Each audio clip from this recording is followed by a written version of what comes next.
élvezhetik. Véget ért a Petőfi hét. Március 10-én vette kezdetét a Petőfi hét az általános iskolában, és március 14-én zárták a programsorozatot. A gyerekek a 4 nap alatt különböző versenyeken, vetélkedőkön mérhették össze tudásukat. Több iskolából is részt vettek a Petőfi hét versenyein, többek között Csaholc is.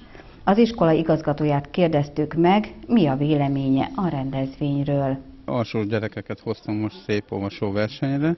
Tegnap is voltak tanítványaink, részt vettek a megnyitón, és az azt követő matematika versenyen. Holnap pedig szintén alsósokat és felsősöket, 12 gyereket fogok hozni ide Csengerbe. A Kazimír Tibi igazgató barátom meghívására érkeztünk, és nagyon-nagyon nagy élménnyel tértek haza gyerekeink. Azt gondolom, hogy régen is nagy hagyomány volt az iskolánkban a versenyeken való részvételnek, tehetséggondozásnak.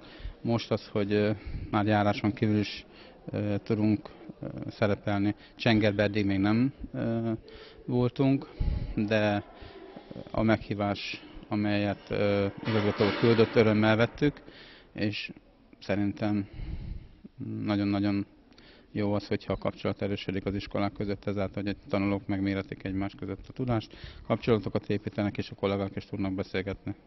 Pedagógusként, igazgatóként mennyire tartja fontosnak, hogy a gyerekek ilyenfajta megmérettetésen részt vegyenek? Fontos-e ez a gyerek életében?